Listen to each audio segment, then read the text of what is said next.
Hello everyone, I am Shikha. Welcome back to my YouTube channel. So आज हम cover करने वाले हैं बायोकेमिस्ट्री में भी न्यूक्लिक एसिड। ये न्यूक्लिक एसिड की थर्ड वीडियो है। इससे प्रीवियस वीडियो में हमने कंपोनेंट्स पढ़े न्यूक्लिक एसिड्स के, न्यूक्लियोटाइड्स के कंपोनेंट्स पढ़े, देन चार्गफ रूल पढ़ा। अब हम पढ़ेंगे डीएनए। डीएनए के कंपोनेंट्स पढ़ लिए हैं हमने, क्या क्या बॉन्ड्स होते हैं वो सब पढ़ लिए हैं। अब डीएनए हमारा सिंगल स्ट्रैंडेड भी हो सकता है, डबल स्ट्रैंडेड भी हो सकता है, ट्रिपल स्ट्रैंडेड भी हो सकता है, फोर स्ट्रैंडेड भी हो सकता है। उनमें से जो मोस्ट कॉमन है वो है double stranded DNA.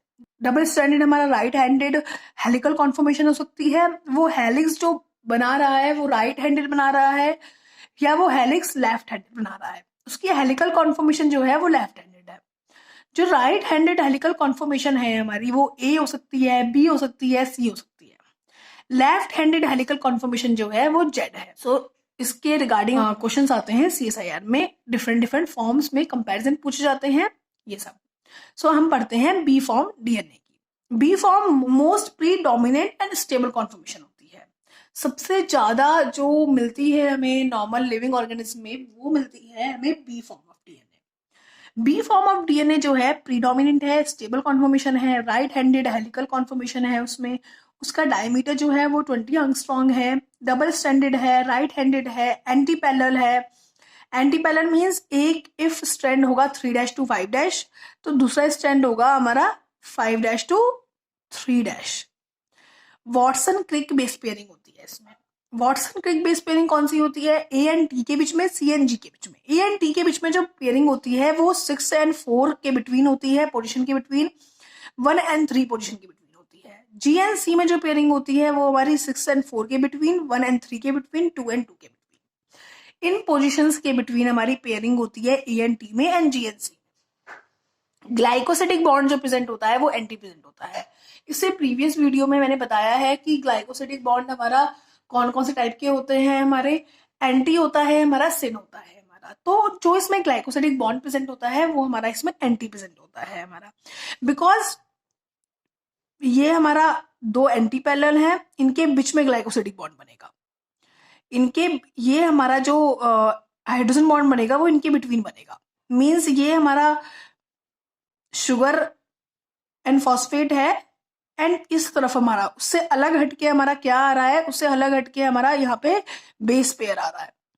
Base pair जो है वो शुगर मॉलिक्यूल के जस्ट अबव प्रेजेंट नहीं होता, इसलिए क्या बोलते हैं, ग्लाइकोसिडिक बॉन्ड एंटी होता है इसमें।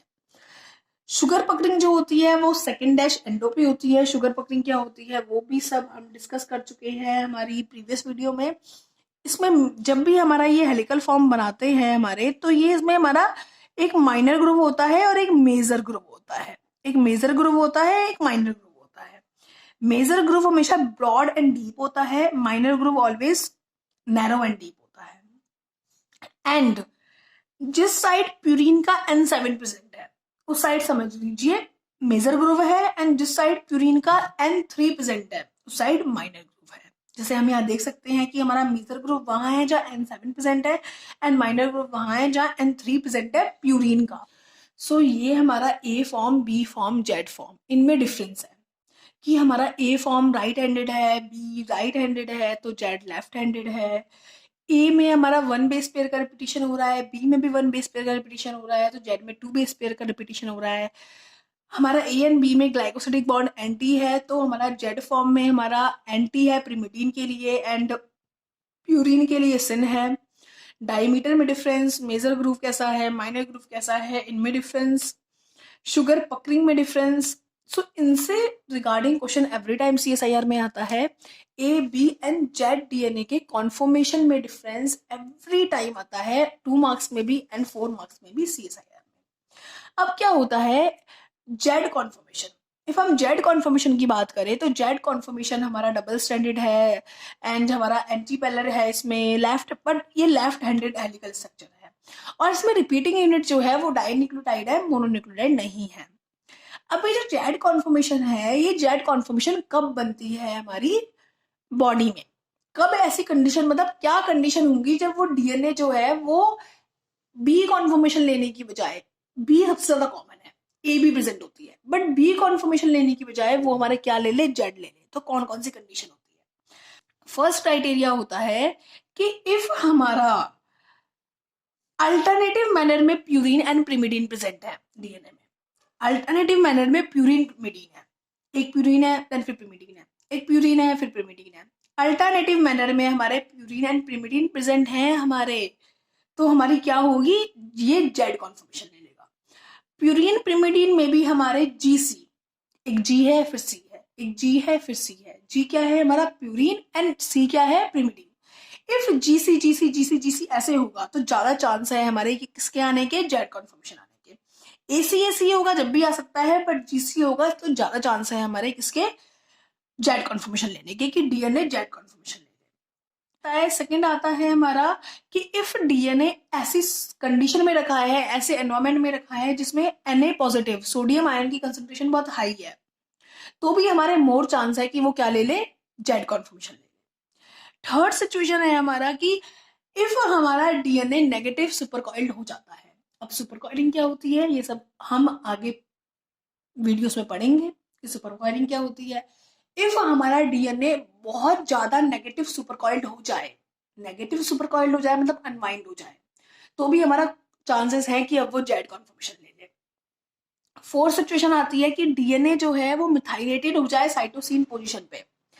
डीएनए में साइटोसिन जो बेस पेयर है उस पे, साइटोसिन जो नाइट्रोजनस बेस है उस पे हमारा मिथाइलेटेड हो जाए, मिथाइल ग्रुप ऐड हो जाए, तो भी हमारे चांस है हमारा कि जेड कॉन्फॉर्मेशन आ जाए। तो ये 4 सिचुएशन होती हैं जब जेड कॉन्फॉर्मेशन आने के सबसे ज्यादा चांसेस रहते हैं। एंड इन तीनों में difference Z A and B conformation में, इनसे क्वेश्चन एवरी टाइम आता है। ये डिफरेंस बिल्कुल माइंड में होना चाहिए कि जेड में, ए में एंड बी में क्या डिफरेंस है, इनकी कॉन्फॉर्मेशन में क्या डिफरेंस है, स्पेशली मेजर ग्रुप का, माइनर ग्रुप का, डायमीटर का, शुगर पकड़िंग का, ग्लाइकोसिडिक बॉन्ड की कॉन्फॉर्मेशन का एंड रिपीटिंग यूनिट का। ये थे हमारे डबल स्ट्रैंड डीएनए। एक आता है हमारा triple strand DNA. DNA triple stranded हो सकता है। अब क्या कंडीशन होगी कि डीएनए ट्रिपल स्ट्रैंडेड हो जाए। इफ हमारा कोई जो 2 स्ट्रैंड हैं उनमें से एक स्ट्रैंड बहुत ज्यादा प्रिमिडीन का हो, होमोप्रिमिडीन का हो, उसमें सिर्फ प्रिमिडीन प्रिमिडीन प्रेजेंट हो, ऑब्वियसली इसमें सिर्फ प्रिमिडीन प्रिमिडीन है तो उससे अपोजिट स्ट्रैंड में प्यूरिन प्यूरिन होंगी, एक प्यूरिन प्यूरिन का हो, तो इस केसेस में हमारा थर्ड स्ट्रैंड जो है हमारा वो हाइड्रोजन बॉन्डिंग बना लेता है सेकेंड स्ट्रैंड के साथ, और ये तीनों मिलकर क्या बनाते हैं, ट्रिपल स्ट्रैंडेड डीएनए बनाते हैं। अब ये जो हमारा 2 स्ट्रैंड है इनके बिटवीन तो हो रही है हाइड्रोजन बॉन्डिंग, जो स्टैंडर्ड हाइड्रोजन बॉन्डिंग है जो कि वॉटसन एंड क्रिक ने दिया था। ए एंड टी के बीच में कौन कौन सी पोजीशन पे होगी, एंड सी और जी के बिटवीन कौन कौन सी पोजीशन पे होगी, ये है हमारी standard hydrogen bonding. A and T के बीच में 6 and 4 पोजीशन पे होगी, एंड फर्स्ट एंड 3 पोजीशन पे होगी, जी एंड सी के बिटवीन 6 4 1 3 2 2 पोजीशन पे होगी। ये है हमारी स्टैंडर्ड हाइड्रोजन बॉन्डिंग जो वॉटसन एंड क्रिक ने दिया था। बट जो हमारा थर्ड स्ट्रैंड आया है वो सेकेंड स्ट्रैंड से हाइड्रोजन बॉन्डिंग बनाता है, non standard hydrogen bonding. Okay, वो देखते हैं क्या होती है। जब भी बेस पेयरिंग होती है तो एक स्टैंडर्ड हाइड्रोजन बॉन्डिंग होती है, एक नॉन स्टैंडर्ड हाइड्रोजन बॉन्डिंग होती है। स्टैंडर्ड हाइड्रोजन बॉन्डिंग जो वॉटसन एंड क्रिक ने दी थी, ए एंड टी के बिटवीन 6 4 पोजीशन पे 1 3 पोजीशन पे, जी एंड सी के बिटवीन 6 4 1 3 2 2 पोजीशन पे। नॉन स्टैंडर्ड हाइड्रोजन बॉन्डिंग जो कि हमारी 2 टाइप की होती है, Hoogsteen hydrogen bonding and reverse Hoogsteen hydrogen bonding. Hoogsteen hydrogen bonding कौन सी होती है, जब ए एंड टी के बिटवीन 6 4 पोजीशन पे हमारा बॉन्डिंग हो एंड 7 and 3 पोजीशन पे बॉन्डिंग हो। जी एंड सी के बिटवीन 6 4 7 3 2 2 पोजीशन पे बॉन्डिंग हो। ए एंड टी के बिटवीन कॉमन देखी जाती है हुगिस्टीन में, बट जी एंड सी के बिटवीन जब होगी जब सी प्रोटोनेटेड होगा। And reverse Hoogsteen hydrogen bonding क्या होती है, जब हमारा ए एंड टी के बिटवीन 6 2 पोजीशन पे हो एंड हमारा 7 and 3 पोजीशन पे हो हमारा सेकेंड बॉन्डिंग। सो ये होती है हमारी हुगिस्टीन and reverse Hoogsteen hydrogen bonding. जब भी कोई सिचुएशन इस टाइप की होती है तो हमारी क्या आती है, हुगिस्टीन and reverse Hoogsteen hydrogen bonding आती है। वहां पे स्टैंडर्ड हाइड्रोजन बॉन्डिंग नहीं होती, वहां पे नॉन स्टैंडर्ड हाइड्रोजन बॉन्डिंग होती है, जो कि हमारी हुगिस्टीन भी हो सकती है, रिवर्स हुगिस्टीन भी हो सकती है। अब क्या होता है, ये जो थर्ड स्ट्रैंड आया है, ये थर्ड स्ट्रैंड 2 टाइप के हो सकते हैं, ये प्यूरिन रिच भी हो सकता है, प्रिमिडीन रिच भी हो सकता है। बिकॉज फर्स्ट जो है वो प्रिमिडीन रिच है, सेकंड जो है हमारा वो प्यूरिन रिच है हमारा।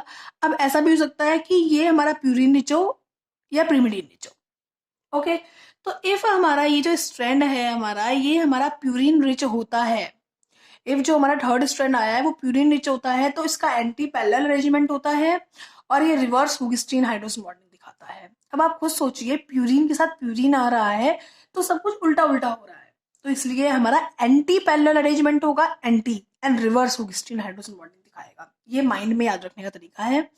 एंड इफ प्रिमिडीन है तो पैरेलल अरेंजमेंट होगा एंड हुगिस्टीन हाइड्रोजन बॉन्डिंग शो करेगा। तो ये हमारे दो केसेस आते हैं।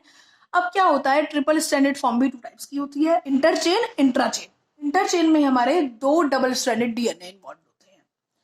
It means first double stranded DNA तो ये है। अब जो थर्ड स्ट्रैंड है वो सेकंड डबल स्ट्रैंडेड डीएनए का आया और इनके साथ बाइंड हो गया, ये होती है इंटरचेन। इंटरचेन में ये जो थर्ड स्ट्रैंड है वो प्यूरिन भी हो सकता है, प्रिमिडीन भी हो सकता है, बिकॉज डिफरेंट है हमारा, कुछ भी हो सकता है। डिफरेंट डबल स्ट्रैंडेड डीएनए है, वो हमारा प्यूरिन भी हो सकता है, प्रिमिडीन भी हो सकता है। इंट्राचेन में हमारा एक ही डबल स्ट्रैंडेड डीएनए होता है, बट उनकी अलग अलग साइड से बॉन्डिंग हो रही होती है। इन दोनों के बीच में नॉर्मल बॉन्डिंग हो रही है। इन्हीं का ही हमारा आगे का एक्सटेंसिव स्ट्रैंड है जो कि हमारा टर्न हो गया, जिसने टर्न होने की वजह से यहाँ पे अपने ही स्ट्रैंड के साथ non standard hydrogen bonding create कर दी और ट्रिपल स्ट्रैंडेड डीएनए बना दिया। इस केस में ये हमारा प्रिमिडीन रिच है, ये हमारा प्यूरिन रिच है, तो ये वाला भी हमारा प्यूरिन रिच होगा।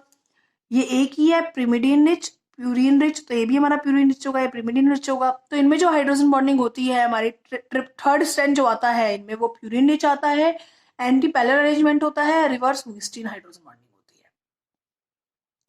सो ये हमारे केसेस हैं ट्रिपल स्ट्रैंडेड डीएनए के। अब क्या होता है, जो ये हम डीएनए पढ़ रहे हैं, इन डीएनए में टू टाइप के इंट्रैक्शन होते हैं। सिर्फ हाइड्रोजन बॉन्डिंग तो नहीं होती, इनमें और भी इंट्रैक्शन होते हैं। तो ओवरऑल देखा जाए तो इनको टू कैटेगरी में डिवाइड किया गया है सारे इंट्रैक्शंस को जो भी डीएनए में हो रहे हैं। सो डबल स्ट्रैंडेड हेलिकल फॉर्म में, चाहे वो आरएनए हो चाहे वो डीएनए हो, इनमें हमारे टू टाइप के इंट्रैक्शन होते हैं, हमारे base stacking interaction and hydrogen bonding. हम अभी तक हाइड्रोजन बॉन्ड पढ़े जा रहे हैं, हाइड्रोजन बॉन्ड, हाइड्रोजन बॉन्ड ये, हाइड्रोजन बॉन्ड वो, but hydrogen bond minor force create करता है। और भी बहुत सारे फोर्स होते हैं हमारे, बहुत सारे इंट्रैक्शंस होते हैं, वो हमारे बेस स्टैकिंग इंट्रैक्शन में आते हैं। ये हमारा मेजर फोर्स क्रिएट करता है। बेस स्टैकिंग इंट्रैक्शन भी टू टाइप के होते हैं, हाइड्रोफोबिक फोर्स, वंडर वाल फोर्स। हाइड्रोफोबिक फोर्स हमारा मेजर फोर्स होता है, वंडर वाल फोर्स हमारा माइनर फोर्स होता है, माइनर रोल क्रिएट करता है हमारा।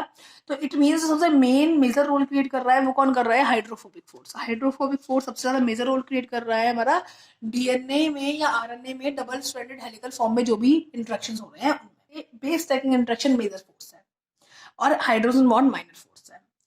हाइड्रोजन बॉन्ड तो सब में होगा ही होगा। बेस स्टैकिंग इंट्रैक्शन किस में ज्यादा होता है, जिसमें जीसी कंटेंट ज्यादा होता है। जिसमें जीसी कंटेंट ज्यादा होता है उसमें बेस स्टैकिंग इंट्रैक्शन ज्यादा होता है। जिस भी डीएनए में जीसी कंटेंट ज्यादा होगा उसमें स्टैकिंग इंट्रैक्शन ज्यादा होगा। स्टैकिंग इंट्रैक्शन ज्यादा होगा मतलब वो डीएनए ज्यादा स्टेबल है, वो ज्यादा थर्मोडायनेमिकली स्टेबल है दूसरे डीएनए से।